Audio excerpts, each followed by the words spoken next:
Bonjour tout le monde, comment ça va aujourd'hui? J'espère que vous allez super bien. Alors, je fais une petite vidéo parce que j'ai eu une idée et je voulais partager avec vous. J'espère que ça va intéresser plus que 2 personnes parce que je connais déjà mes 2 personnes qui regardent mes vidéos. Donc, je veux au moins 5 personnes qui vont regarder cette vidéo, d'accord? Alors, c'est simple. Je me suis toujours posé la question, mais pourquoi est-ce que le racisme est si présent dans la vie de tous les jours, pas seulement sur Internet, mais vraiment dans le quotidien.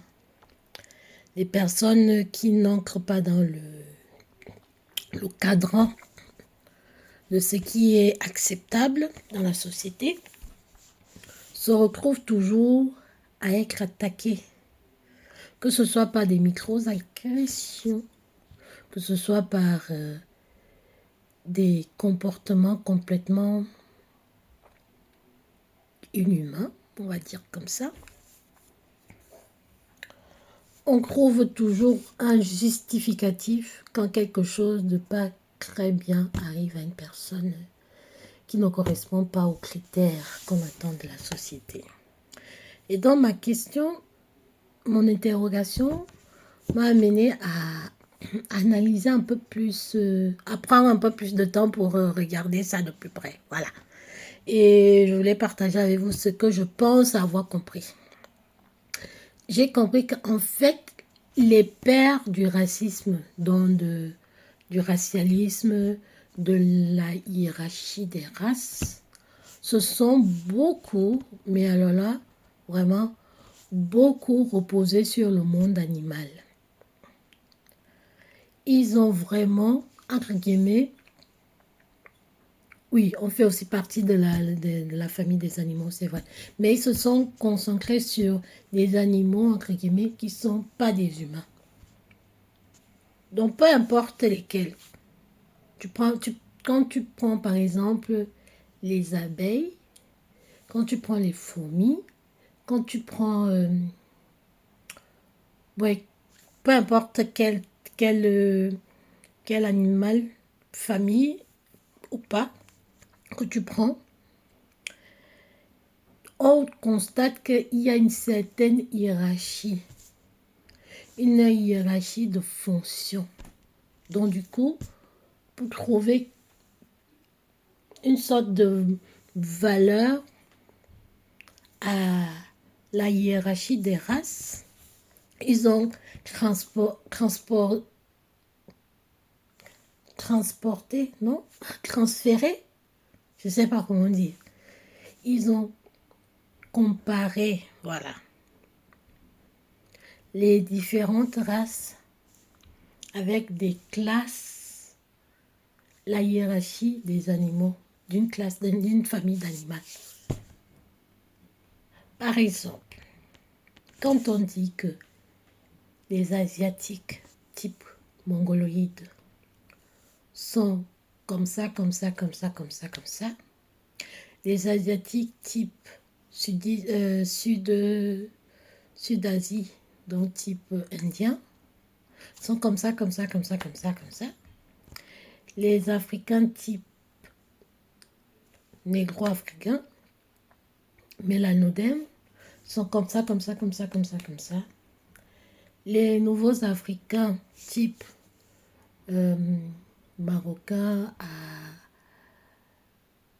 algériens, enfin Afrique dite du Nord, ou bien Maghreb, ou bien l'oriental, enfin, comme tout ce qu'on a pu donner comme nom, sont comme ça, comme ça, comme ça, comme ça, comme ça. Les blancs, les caucasiens, sont comme ça, comme ça, comme ça, comme ça. Et ils vont encore plus loin. Les Amérindiens sont comme ça, comme ça, comme ça, comme ça. Ils vont encore beaucoup plus loin. Les ceux-ci sont comme ça, les ceux-là sont comme ça, les... D'accord? Et si tu es asiatique et que tu aimes le couscous, de manioc avec la sauce gombo, en fait, tu es un alien. Tu n'entres pas dans la classification, tu n'entres pas dans le stéréotype. Et donc, du coup,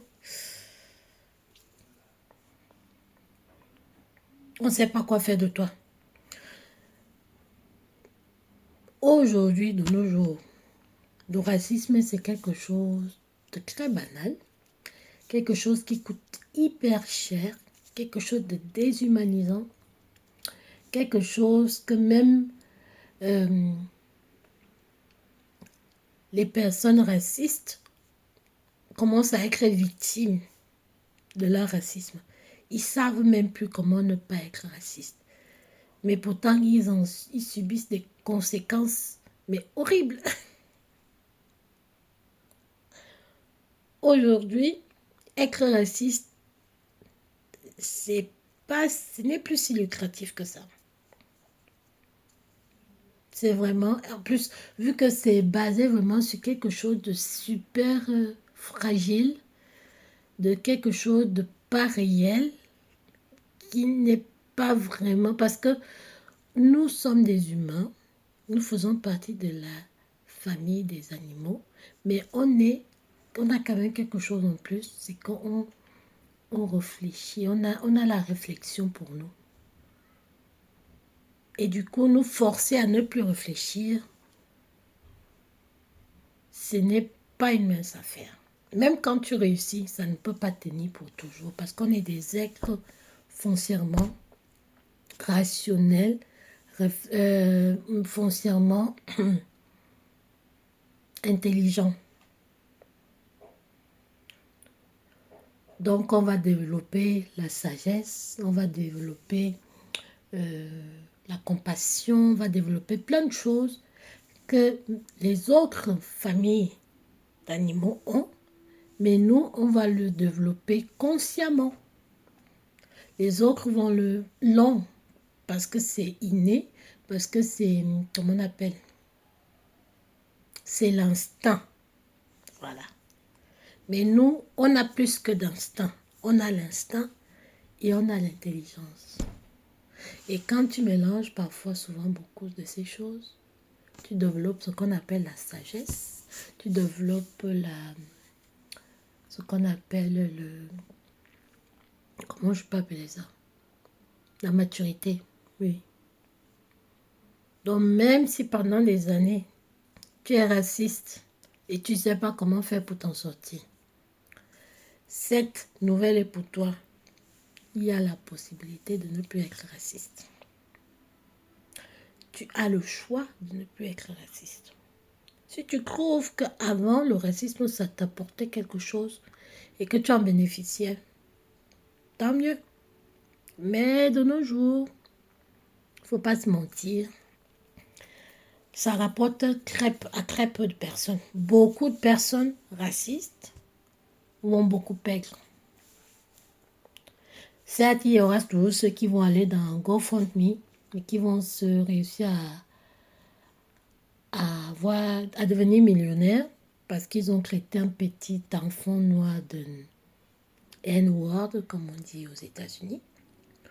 Ou alors, tu es un policier, tu poses devant un graffiti de quelqu'un qui a été tué par la police et tu es content de poser dessus.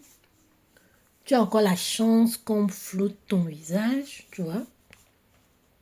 Donc, en tant que policier, tu as encore quand même certains avantages quand tu es raciste. Oui. Tu as encore certains avantages. Mais j'ai espoir que même ces avantages vont bientôt tomber parce que le monde est en train de bouillonner. Ça bouillonne de partout, partout, partout, partout. Les gens sont fatigués en fait du mépris, de manque d'humanité, de sauvagerie, de méchanceté inutile. Oui, j'ai dit méchanceté inutile. Il y a des méchancetés utiles. Ah, qu'est-ce que tu croyais? Il y a des gens qui ont le droit. Ah bah oui, ah bah oui, ah bah oui, ah bah oui. Hein. Tu crois qu'on est où là? Bisounours. Non, non, non, non, non, non. On est sur Terre. Donc je voulais partager cette réflexion avec vous. Avec mes deux... Non, j'ai mis quoi? J'ai mes deux, deux, deux internautes. Voilà. J'espère qu'il y aura 5 personnes qui vont regarder ça. Je suis sûre qu'il y aura 5 personnes, n'est-ce pas? Allez, regardez ma vidéo. Ciao, ciao. À la prochaine.